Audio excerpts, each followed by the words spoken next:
The forest belonged to Elena tonight, the way it always did.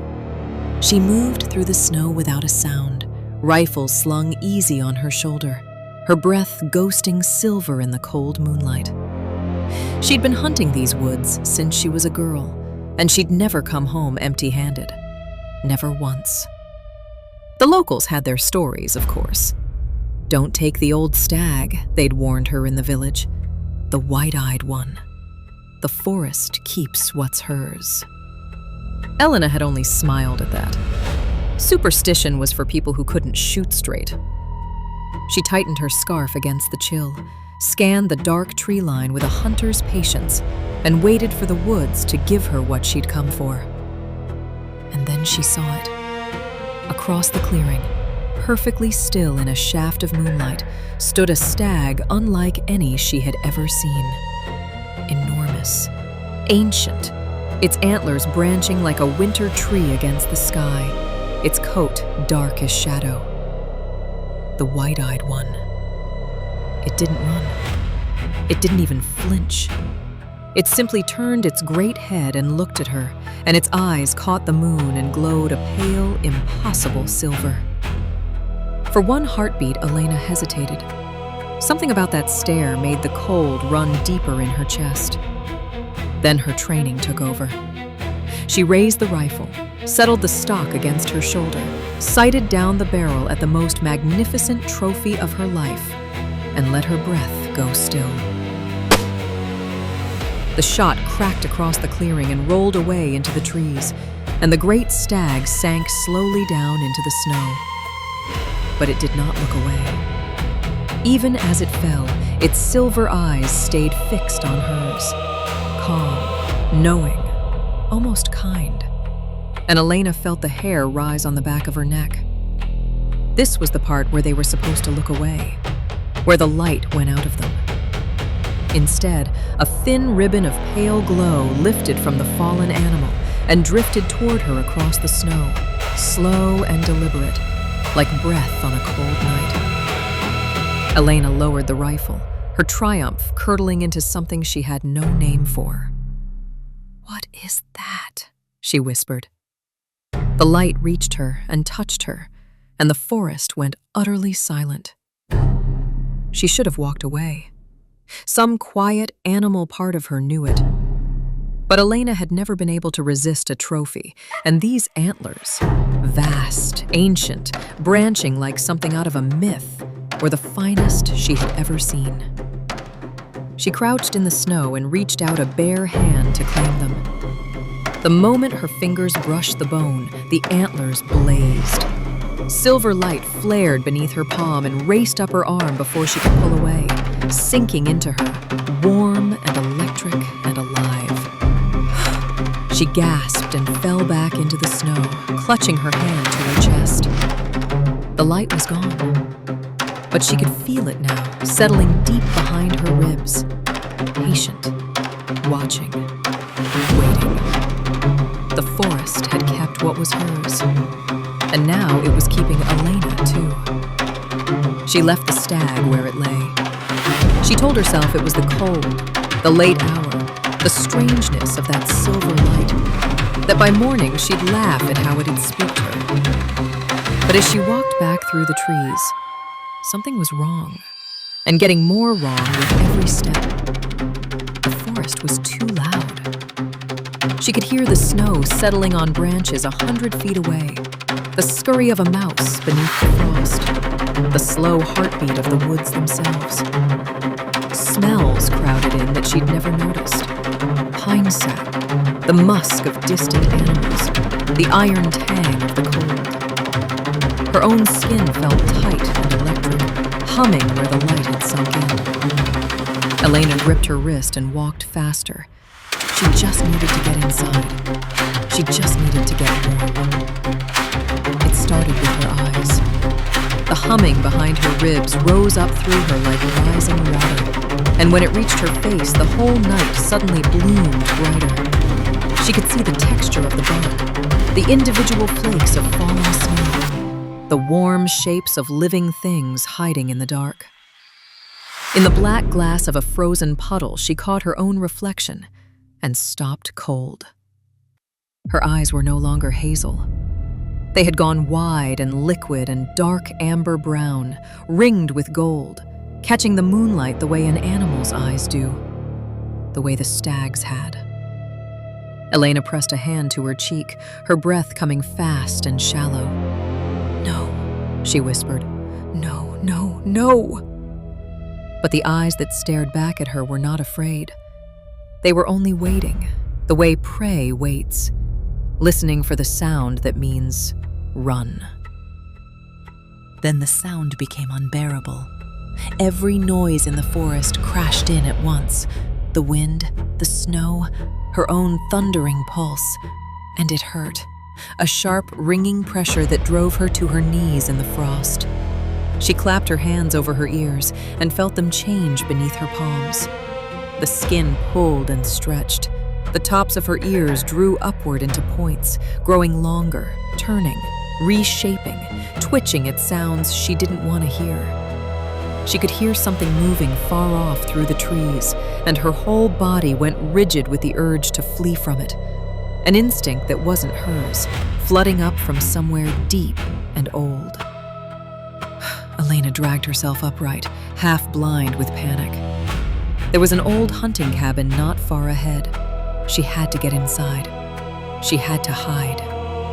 She shouldered through the door of the old cabin and slammed it behind her, throwing the bolt with shaking hands. A single lantern still burned on the wall. Some other hunters left long ago, and in its warm light she pressed her back to the door and tried to breathe. But her hands, when she raised them, found something new.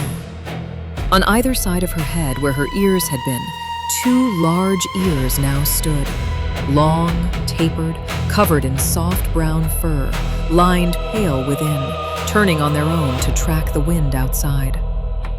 Deer's ears. She touched them and felt the touch from the inside, warm and real, and hers.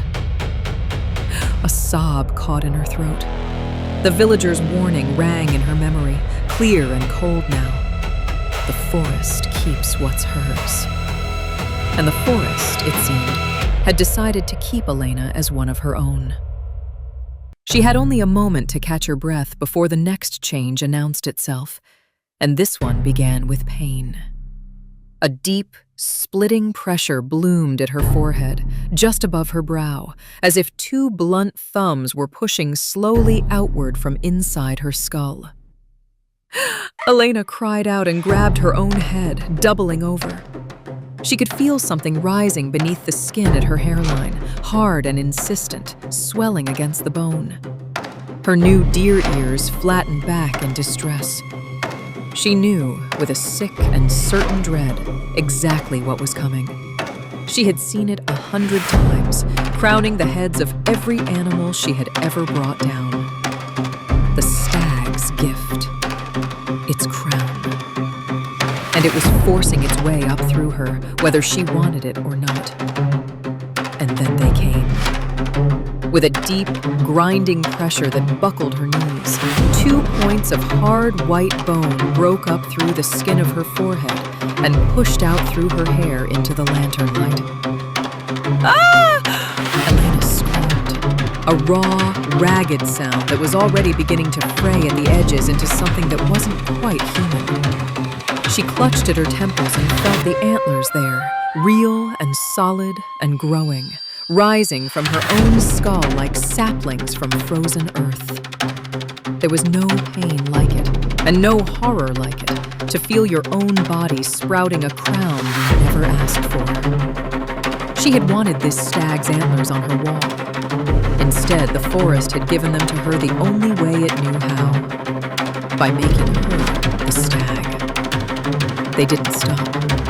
The 2 points branched and branched again, sweeping up and back from her brow into a wide, magnificent crown of bone. The antlers of a great stag in its prime, rising now from her own head. Elena reached up with a shaking hand and touched them, traced the smooth, hard length of each tine, and felt the impossible weight of them settle on her neck.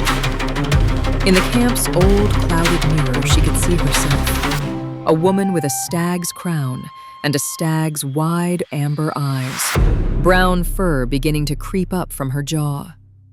The hunter, who had spent her whole life collecting trophies just like these.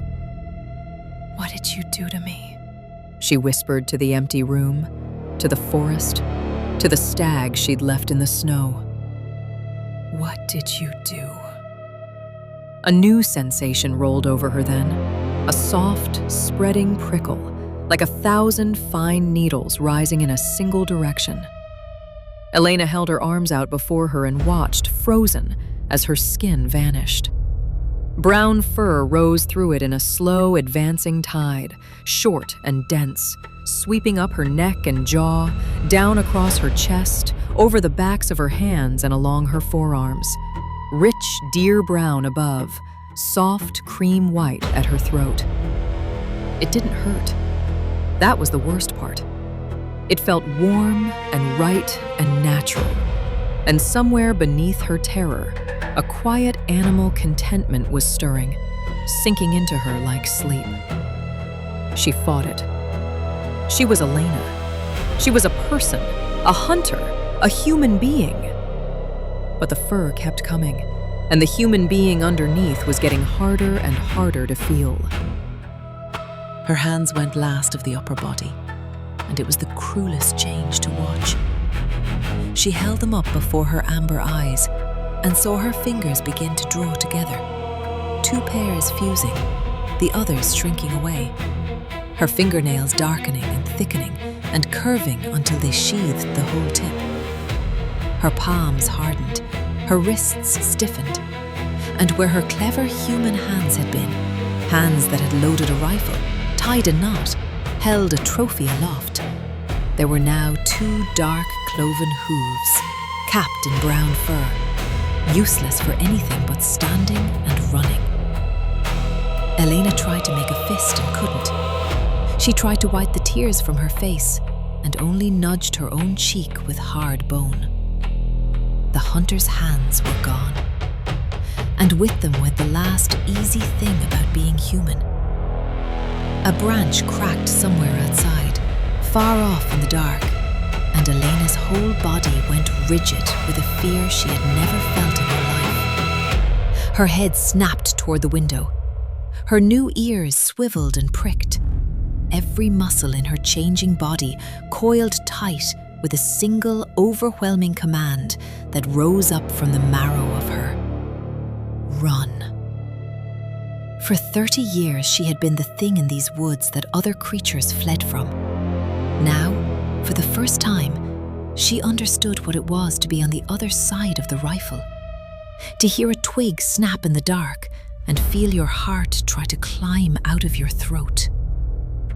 The hunter's cold focus was gone. In its place was the trembling, electric terror of the hunted. And the most horrifying part was how quickly, how easily, the fear became the only thing she was. The change came for her face last, the way it always seems to save the unkindest cut for the end. A gentle, insistent pressure pushed forward from the bridge of her nose and around her mouth, easing her features outward into something longer, softer, not hers. The tip of her nose cooled and spread and darkened into a wide, black deer's nose, suddenly drowning in scent. The pine and the snow and the cold iron of the night. The warm smell of the lantern, 1,000 things at once. Brown fur swept up to cover her cheeks. She raised a hooved hand and touched her own face and felt the muzzle forming there.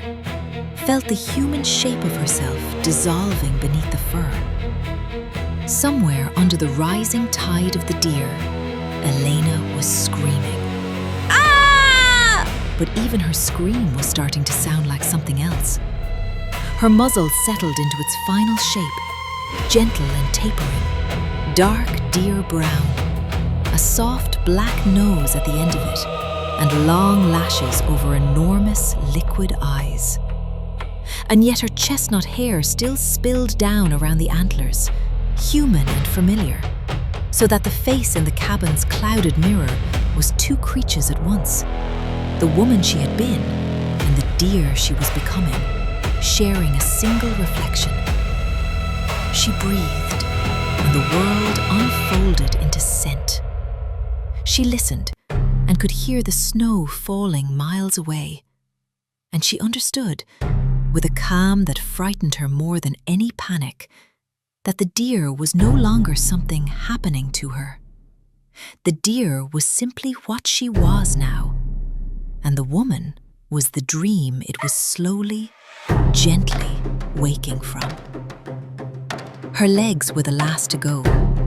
She felt her calves tighten and her heels lift from the floorboards, felt the bones lengthen and rehinge into the high, springy shape of a deer's hind legs.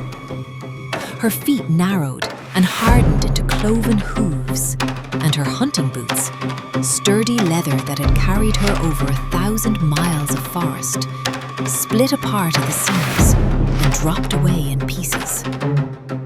When she tried to stand, she found her balance utterly changed. She rose onto the points of her hooves, on legs built not for stalking but for fleeing, for the explosive leap and the headlong run. For one wobbling moment she nearly fell, then her body simply knew, and she stood, tall and trembling and impossibly graceful. A creature made for one thing above all others: to run from things like the woman she used to be. The final change was almost gentle compared to the rest. A small pressure at the base of her spine, a brief, soft rush, and a short white and brown tail flicked free, twitching up against the cold the way a deer's does when it senses danger. Her clothes, what was left of them, gave up the fight. Her olive jacket strained and split along the shoulders, her hunting gear hanging in tatters over a body it was never meant to fit. A body that was all fur and hoof and antler now. Elena looked down at herself, at the cloven hooves, the brown coat, the white flash of her own tail, and a sound rose in her throat. She meant it to be a word. She meant to say help, or please, or her own name. What came out instead was a low, broken, frightened bleat. She turned at last to the old mirror on the cabin wall and made herself look. The creature that looked back was beautiful, in the way wild things are beautiful. A tall brown stag standing upright, crowned with a sweeping rack of antlers, draped in the tattered remains of a hunter's coat, with two dark and gentle eyes set in a long deer's face. Elena raised a trembling hoof toward the glass, and the deer in the mirror raised one too. She searched that reflection for any trace of the woman she had been, in the set of the jaw, in the chestnut hair caught between the antlers, in the eyes, and found her only there, in the eyes, drowning. A tear rolled down the brown fur of her muzzle. "That's me," she thought, the words already going dim and distant in her changing mind. "That's me.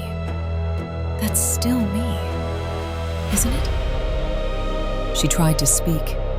She had to. She had to call someone, tell someone, hear her own human voice and prove there was still a person inside this animal shape. She opened her long muzzle and forced the words up out of her chest. "Help!" It came out wrong, thick and strange around a deer's mouth and a deer's tongue. She tried again, harder. "Help me! Somebody!" But the words cracked and frayed and broke apart, dissolving into a soft, panicked bleat that echoed off the cabin walls. She pressed a hooved hand to her throat and felt the human voice dying there. There would be no calling for help, no telling anyone. Whatever she had been was being sealed away inside a body that could no longer say its own name. And the silence of it was the loneliest thing she had ever known. She sank to the cabin floor and wrapped her hooved hands around her own head, fighting a battle no one could see. Her human memories were still there. Her name, her mother's face, the warmth of her own kitchen, the heavy, comfortable weight of a rifle in her hands. But they were thinning, growing faint and far away, like a radio losing its signal. And rising up beneath them was something simpler and stronger. The deer. The need to listen. The need to run. The certainty that every sound in the dark was a predator, and that she was soft and slow and prey. Her ears flicked at the wind. Her heart raced at nothing. "I'm still me," she told herself, again and again, clinging to it. "I'm Elena. I'm a person. I'm still..." But she was no longer sure which of the two voices in her head was hers. And then, all at once, the struggle was over. The last of the change swept through her and settled, and Elena rose to her full height in the center of the old cabin. No longer a woman becoming a deer, but a stag, complete. Tall and powerful and strangely noble, crowned with a magnificent rack of antlers, draped in the last rags of a hunter's life. She stood in the lantern light and breathed the cold air through a black deer's nose. The terror had quieted. The fighting had stopped. What remained was a deep, instinctive calm, and beneath it, buried now but not yet gone, a single human ember of grief. She had wanted to be the greatest hunter these woods had ever seen. The forest had granted her a different kind of greatness. She was the wide-eyed stag now, and the woods were waiting to take her home. As she turned to leave, the lantern light fell across the cabin wall, and Elena went still. Mounted there in a row, the way she had mounted so many trophies of her own, hung a dozen sets of antlers. She had taken the cabin for an old hunter's blind, but these antlers were too many and too varied. And as she looked closer, a cold dread sank through her. A faded scarf still knotted around one rack, a tattered human sleeve caught on another, a small ring glinting on a third. These were not animals. They had been people, hunters like her, who had come into these woods and taken what wasn't theirs, and been kept. The forest had been doing this for a very long time, and one day Elena understood with a shudder. Her own antlers would hang on a wall like this, a warning to the next fool who didn't believe the stories. A light swept across the window. Out in the dark, a beam cut through the falling snow, a lantern or a headlamp swinging closer through the trees, the crunch of boots, a voice low and human calling to another. Hunters. Elena's whole body seized with terror, the antlers heavy on her head, her heart slamming against her ribs. Once, she would have been the one out there in the dark with a rifle in a steady hand, tracking the magnificent creature she'd heard was haunting these woods. Now she was the creature. Now she was the trophy somebody else would want to mount on a wall. Every instinct in her new body screamed the same single word that the stag had surely felt when she raised her rifle in the clearing. Run, run, run! And for the first time in her life, Elena ran from the hunt instead of toward it. She burst out of the cabin and into the snow, and the forest swallowed her whole. Her hooves found the frozen earth as if they had always known it. Her body moved through the trees in long, weightless leaps, faster and freer than the woman she'd been could ever have run. And the grief, strangely, began to lift, because she was not alone out here. From the shadows between the cedars, eyes glowed back at her, amber and gold and ancient, and tall antlered shapes lifted their heads to watch her pass. Others like her. Every hunter foolish enough to take what the forest kept gathered now beneath the moon. They did not flee from her. They welcomed her. Elena slowed and stopped and looked back just once toward the human world she could never return to. And then she turned, lifted her crowned head, and bounded into the dark to join her own kind. The white-eyed stag had a new face now, and somewhere out there, the next hunter was already loading a rifle.